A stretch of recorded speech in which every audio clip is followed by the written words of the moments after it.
Hello everyone, I am Seema Nain and today we will discuss magnetic properties of coordination complexes. Magnetic properties of coordination complexes में हम निकालते हैं mu s is g into में s into s plus 1 का under root.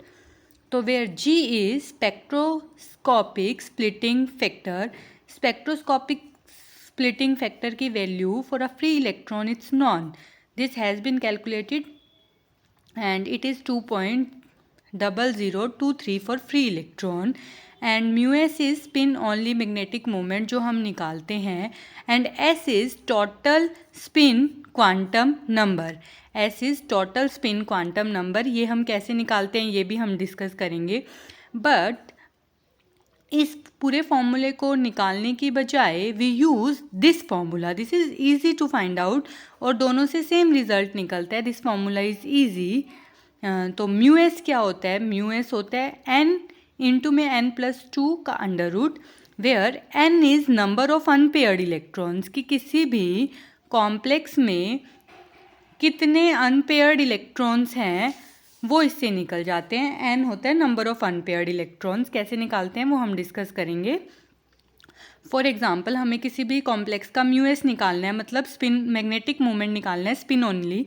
अगर given ना हो कि सीधा ऐसा लिखा हो क्वेश्चन में कि मैग्नेटिक मोमेंट बताओ, मैग्नेटिक मोमेंट बताओ, तो मैग्नेटिक मोमेंट का अंडरस्टूड मतलब है कि हमें म्यू एस निकालना है, मतलब स्पिन ओनली मैग्नेटिक मोमेंट निकालना है which is n into n+2 का अंडर रूट. तो अब फॉर एग्ज़ाम्पल ये फर्स्ट एग्ज़ाम्पल है FeCN6 3 नेगेटिव, FeCN6 3 नेगेटिव. इसमें निकालना है हमें. इसमें निकालना है तो इसमें पहले ऑक्सीडेशन स्टेट निकालो. ऑक्सीडेशन स्टेट क्या होती है? x + 6, 6 number of CN ligands है इसलिए 6 इंटू में CN का चार्ज कितना होता है? -1 और पूरे कॉम्प्लेक्स पर कितना चार्ज है? -3. तो दैट इज़ इक्वल टू -3. तो यहाँ से x की वैल्यू आ गई +3. तो oxidation state of iron in this complex is +3. तो Fe+3 हो गया. Fe+3 हो गया तो Fe+3 की इलेक्ट्रॉनिक कॉन्फ़िगरेशन होती है, हमने फर्स्ट क्लास में याद किया था कि हमें लर्न करनी है ये. तो +2 ऑक्सीडेशन स्टेट में D6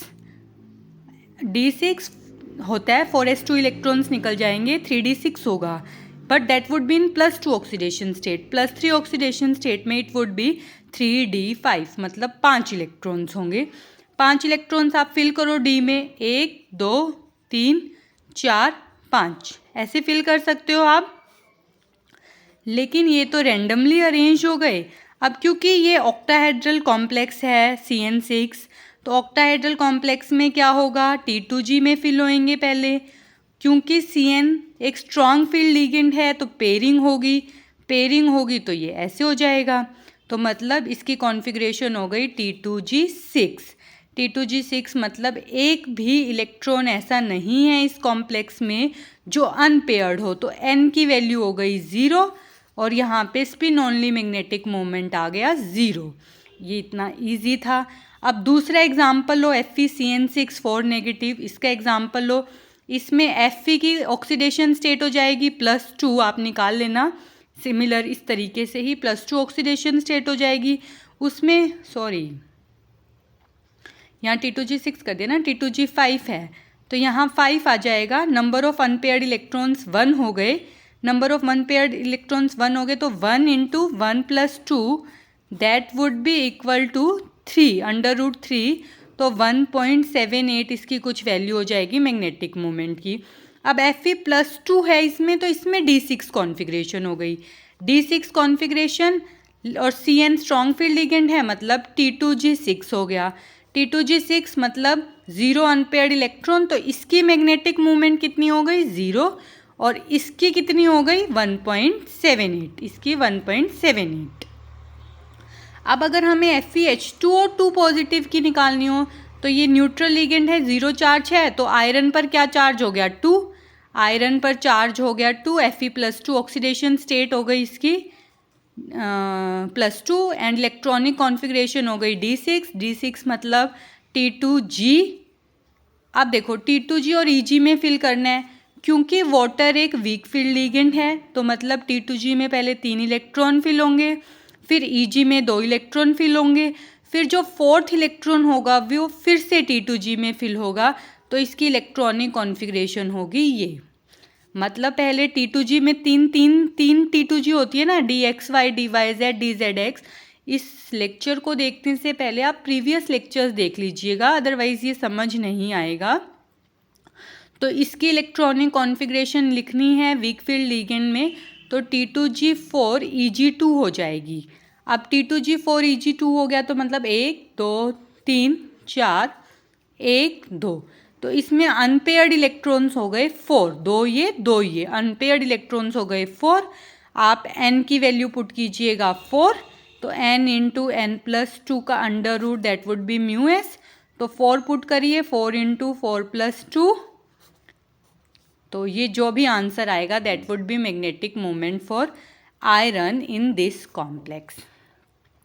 सो अब ये तो था स्पिन ओनली मैग्नेटिक मोमेंट, मतलब आप इलेक्ट्रॉन्स का सिर्फ स्पिन कंसिडर कर रहे हैं। नेक्स्ट जो चीज़ होती है वो होती है आप किसी भी इलेक्ट्रॉन का ऑर्बिटल कंट्रीब्यूशन भी लें कि इलेक्ट्रॉन कौन सी ऑर्बिटल में है। तो जब इलेक्ट्रॉन का स्पिन के साथ साथ ऑर्बिटल भी एक फैक्टर होगा, तब जो फॉर्मूला होगा वो ये होगा mu s into S plus L, that would B total magnetic moment having spin and orbital contribution. तो ये हो गया टोटल मैग्नेटिक मोमेंट।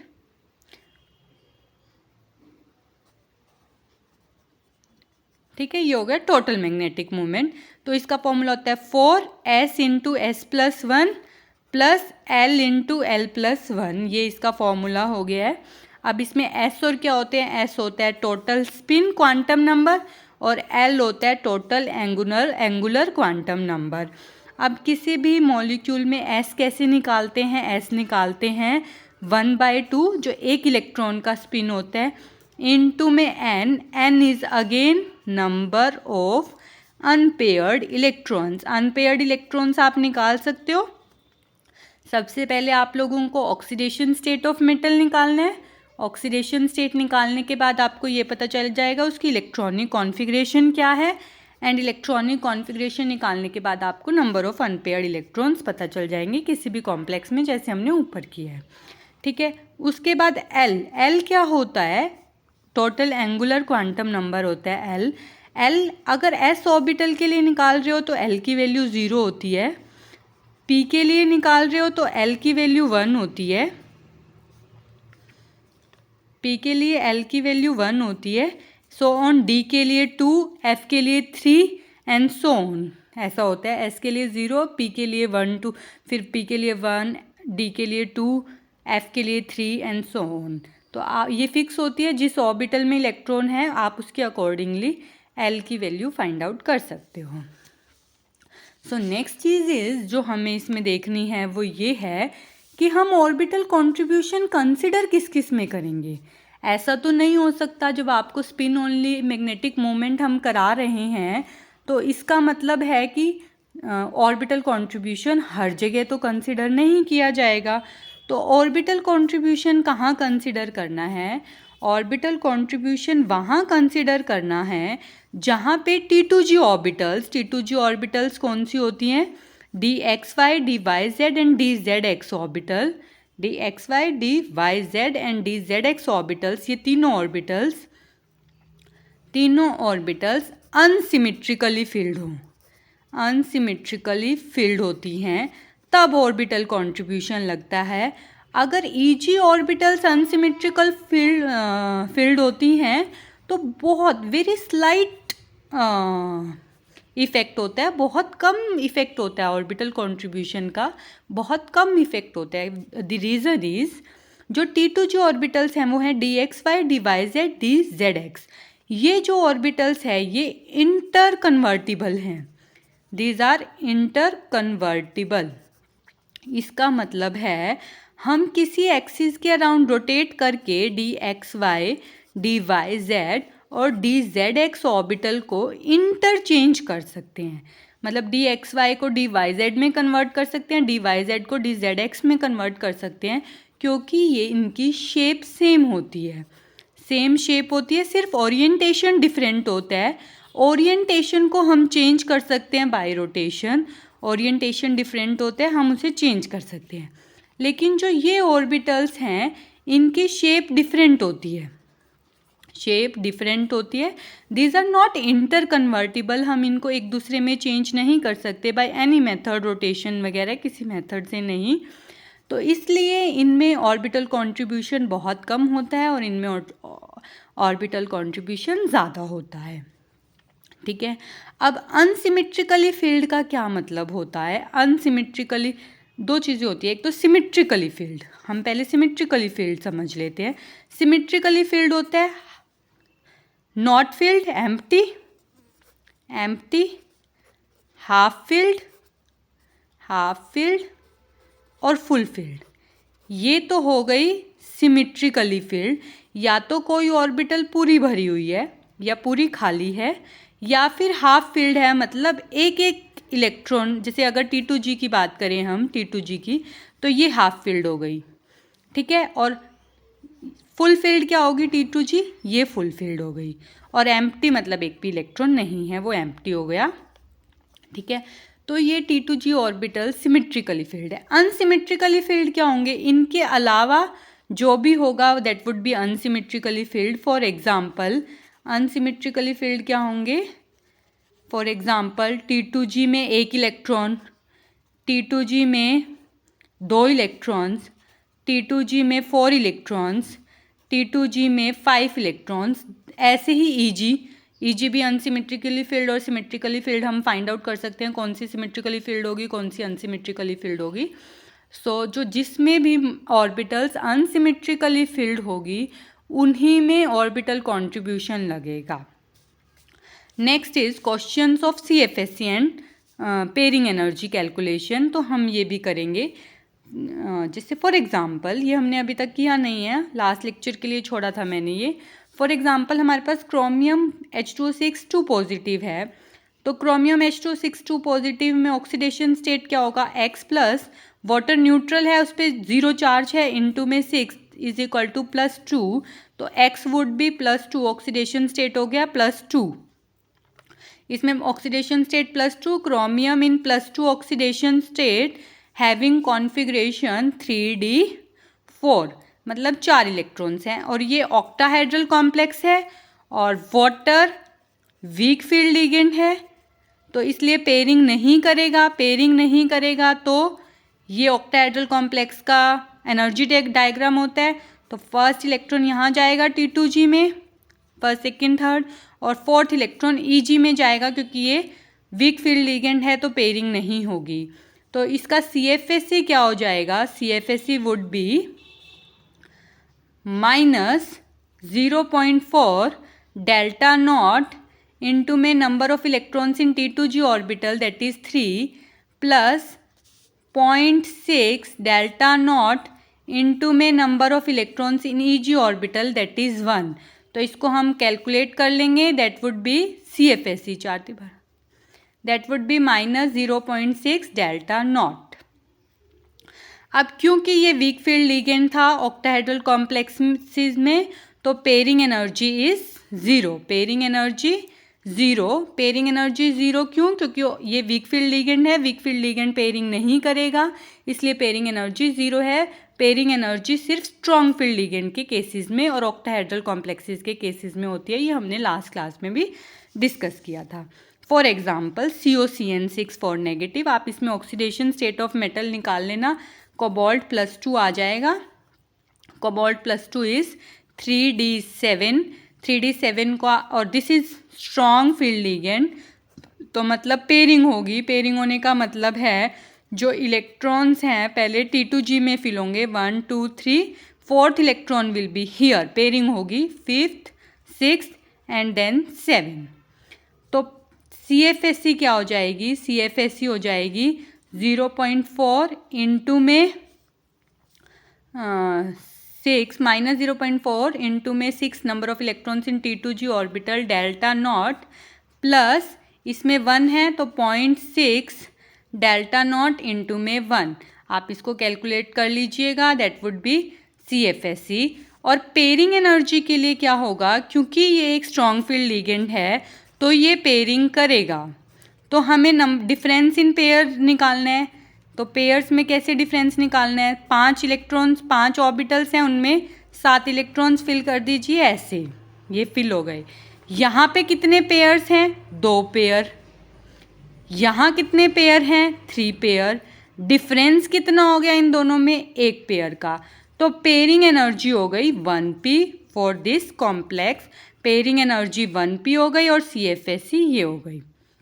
ऐसे ही NiCl4 2 नेगेटिव है, दिस इज टेट्राहेड्रल कॉम्प्लेक्स, तो इसमें डेल्टा T होगा, टेट्राहेड्रल कॉम्प्लेक्स है ये, और टेट्राहेड्रल कॉम्प्लेक्स में पेयरिंग एनर्जी हमेशा 0 होती है, ठीक है, पेयरिंग एनर्जी 0 होती है टेट्राहेड्रल कॉम्प्लेक्सेस में, और CFSE निकालनी है हमें टेट्राहेड्रल कॉम्प्लेक्सेस में।